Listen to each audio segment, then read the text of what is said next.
So I'm Subashri. I'm an Indian artist and I specialize in making ephemeral art. My background's in sculpture. So I studied at Nanyang Academy of Fine Arts in Singapore, and when I was there, I majored in sculpture. And after about like a year and a half of welding and carving and things like that, I started exploring other mediums. Like we moved into something that was more conceptual. First, I started working with sensory experiences, and I was influenced by a whole bunch of artists. But then my interest shifted towards food and food materials in art. So that's what I've been doing for the past 2 years. For I think a year ago, I started working with bread as a medium in art, and I sort of worked backwards, and I started using dough as a material, and that's what I ended up with. I mean, I had a series of artworks where I mostly used bread and dough, and it was a really fun process. I really enjoyed that, and I learned a lot from it. And then for this specific project with the Sculpture Society of Singapore, I started exploring onions as a raw material in art. Again, it's food and can be consumed in several ways. But then the thing that I'm looking at right now is onions as a raw material in art against the backdrop of Indian society and how there are several things, like there is Indian culture where people from upper castes and upper classes, they sort of have this prejudice against consuming onions, whereas people from lower castes and classes don't really have that option. It's a whole bunch of history, and that's what influenced me to pick up this, this medium as something that I wanted to work with and explore. Yeah, so right now I've been drying onions in this really specific way, and I've been making these little petals out of them that look like orchid petals, and I've been using a thread and a needle to sort of like weave them together and make these flowers. So they are smelly flowers, they smell like onions, but then they look like flowers. Because this looks like the national flower of Singapore. And he was like, this is so interesting because you are an Indian artist, you were brought up in India, and you came here and you have these other cultural influences, and you've created this work which is like subconsciously created a work that resembles the national flower of a country that you have barely lived in for 4 years. So it's really interesting because it sort of like talks about my journey and like my experiences as a person. So I think I just think it was lucky that it played out that way. Food, of course, has a lot of political and cultural history across the world. And bread was something that was really large and, it was literally everything. But with onions, it's really cultural specific. And that's something that I really wanted to work with. So I started off with dissecting onions, and they basically, it was like this big thing, and then I just cut it into pieces to see what I could do with it.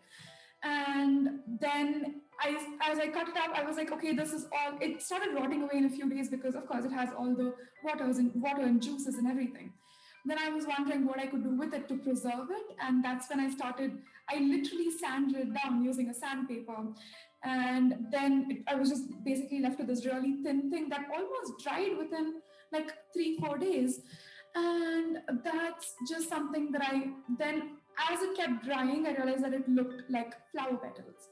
And that's when the entire thing started.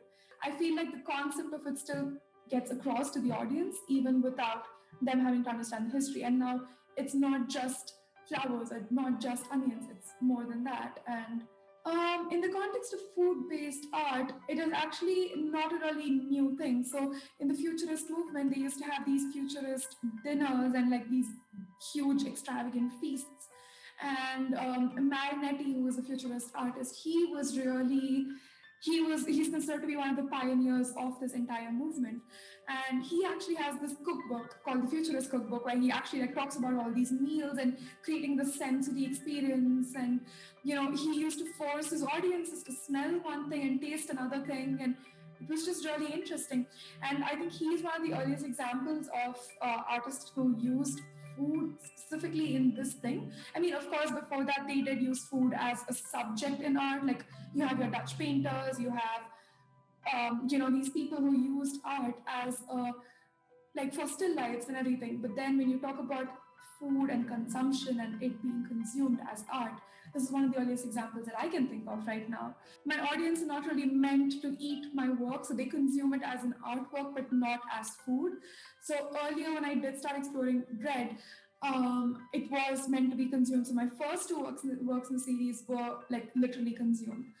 But then, as the last two works in that series, it was just dough on the floor and in different spaces and in different contexts, and then it was not something that was meant to be consumed. And that thing where it's food which can be consumed, but art that I don't want them to consume, that's the space that I'm looking at right now, and that's what I've looked at in my essay as well. There was a period when I only like worked with sounds and smells and colors and things like that, just for the audience to be able to experience and perceive the work in their own way. Food is meant to be consumed, and food is a communal experience. But then with creating this thing where food is not consumed in the literal sense, but rather as a metaphorical thing in as an artwork, it sort of makes I just want the audience to like question like why that's happening. Like I want them to food in art without taking the audience to this point where they're only thinking about the consumption of it. You look at flowers and you wouldn't think about eating it in the like at first glance.